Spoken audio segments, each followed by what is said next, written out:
Game that you like to be involved in. You like it a lot more at the end if your team has more points. And really love Florida State's club. We got a big lift from Theo, made his first field goals of the year, 3 for 5. The dunk was a big play mentally. The three-pointer was a big play for us. They cut it to 4, and we scored 3 straight times and took it back to 10. Some weird lineups out there. First time in 29 years as a coach I've ever had 5 guys out there with no post player. But we had Kennedy with 2, Luke with 2, Isaiah with 2, and trying to get them because I wanted to have them at the end of the game as opposed to the last 2 minutes of the first half. And I thought our guys that were in the lineup at that point, other than going 1 for 4 from a free throw line, I thought they really did a nice job.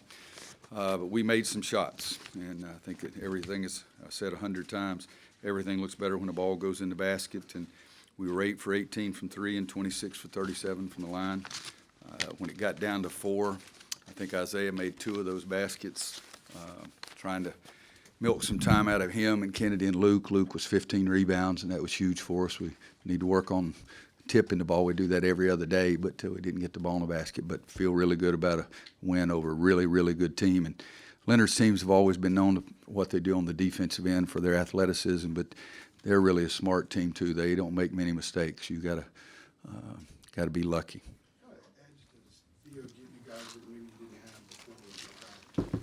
Well, he does so many different things. You know, he can drive the ball to the basket. He can rebound. He can defend. He can make plays on the drive. He made a couple of nice passes. So we said that from the beginning that he really does some good things. And then today he got his three-point shot. I like that one as opposed to the three-pointer shot at the end of the first half, which wasn't a good shot. What is it about the small lineup that made it so successful today? Well, it was a necessity. What did they do that Well, made it so successful? you think about Florida State's team, they don't really have a true post player unless it's Ojo. And so they've got perimeter players. I mean, Isaac played the 4 for them, and he made me feel like he was making every 3. How many threes did Isaac make? 2. See, 2 means everything. But it's a hard defensive team. It's hard for you to match up with them with post players anyway. And so that was one thing that gave us a little bit better feel about it because they didn't have 2 low post players that could beat up Justin or Theo inside. Theo's dunk, it seemed like he kind of took off from right in front of you. Did you think he was going to get there when he took off? Yeah, I did. If I thought it maybe remind me myself. No, I really did. I thought this is going to be good. Only thing I was mad about, all the daggum waving. Get your butt back and down and defensive stance and get back. That's the only thing I was upset about. But no, it was a big-time play. I don't have any idea what the score was, but got the crowd excited. Beautiful crowd today, too. Luke had 1 minute, then either Isaiah or Kenny obviously were foul issues. Mm-hmm. 15 rebounds, 10 on the defensive end. You must have liked a lot of what you were seeing. Yeah, as I said earlier when I said that about 15 rebounds, he was huge for us, and he's one of the smartest guys I've ever coached. I need him to use that intelligence on the basketball court too, and a couple of those easy chippers he can make. But he has a feel for rebounding the basketball, and he was huge for us today. Roy, Isaiah took 14 free throws. I think that's a career high. He seemed more assertive early. Is that by design? Well, the first half we were in the game because of our offensive rebounding. And that was really about it, and that's what we were getting. But Isaiah made a couple of those that are really good. But Isaiah's a really good player. He just got to relax a little bit more and be Isaiah. You mentioned the crowd just a second ago, and obviously after the Indiana game, you talked about the atmosphere in here. This obviously is a little more what you'd like to see.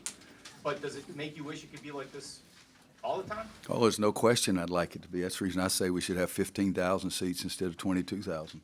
Then you'd have the snob appeal. Oh, you've got tickets? I don't have tickets. You know, you'd have a little bit of that. But we could have that many every time. But today the crowd, they were sensational, and they helped us, to say the least. I'd like to have that every night. What improvements have you seen from Bacon from last year to this year? You know, he didn't shoot the ball great today. Every time he shot it, I thought it was going in. But against Virginia, he was off the charts against Virginia. He scored 28 in a fairly low possession game and made jumpers, made threes. I think his ability to shoot the ball from the outside is much better than it was last year. And I don't know if that's factual by the stats or anything, but watching their tapes, that makes you feel that way.